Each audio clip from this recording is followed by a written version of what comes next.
দেখো আজকে আমি কি নিয়ে চলে এসেছি। যেগুলো কি বলো তো তোমরা, এগুলো কি কিসের পাতা?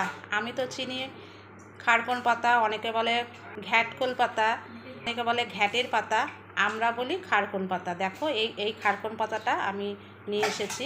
তো এটা আমি বাটা করব কি করে, তো তোমরা দেখো আমার ভিডিওটা আমি কি করে বাটা করি। আর এখন আমি যে ছাড়িয়ে নিচ্ছি,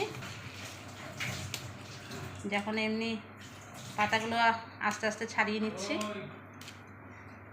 ছাড়িয়ে নিয়ে ভালো করে ধুয়ে ভিডিওটা দেখাবো। খারকন পাতাগুলো আমি এরকম করে ছাড়িয়ে নিয়ে জলে ভালো করে ধুয়ে নিয়ে একটু ভাপ দিয়ে নিচ্ছি, যেহেতু কুটকুট করে যদি গলা যদি কারো মানে হয়। বন্ধুরা, এই খারকন পাতাটা আমি একটু ভাপ দিয়ে নিয়েছি, এটা আমি একটু বেটে নেব।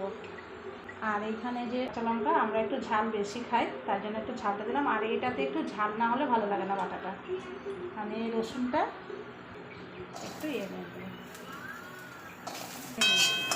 এই যে পেঁয়াজটা আছে, এইটা পরে আমি তেলের মধ্যে দেব।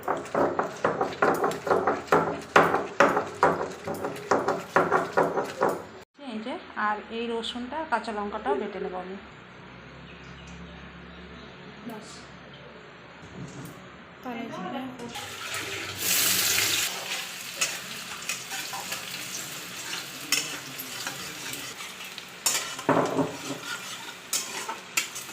তো দেখো আমি এই তেলের মধ্যে কালো জিরে ফোড়ন দিচ্ছি, আর এই পেঁয়াজটা দিয়ে দিচ্ছি, আর এই যে একটা বেটে রেখেছিলাম খারকন পাতা, আমি এটা দিয়ে দিলাম।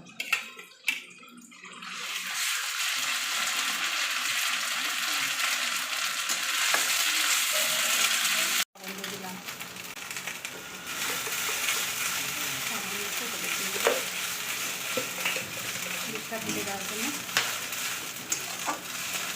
আর এই বাটাটা কিন্তু খুবই সুন্দর লাগে খেতে, তোমাদের কেমন লাগে বলবা কিন্তু। আর আমার তো খুবই ভালো লাগে। চিপে দেবো। আমাদের জমিতে কিন্তু এগুলো প্রচুর পরিমাণে হয়েছে, এই খারকন পাতা। নামিয়ে দেবো।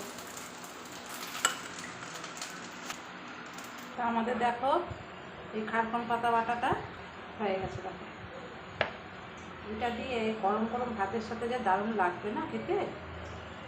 তোমরা যারা খেয়েছো তারা তো জানে, আর যারা না খেয়েছো তারা এরকম করে ট্রাই করতে পারো এই পাতা বাটাটা।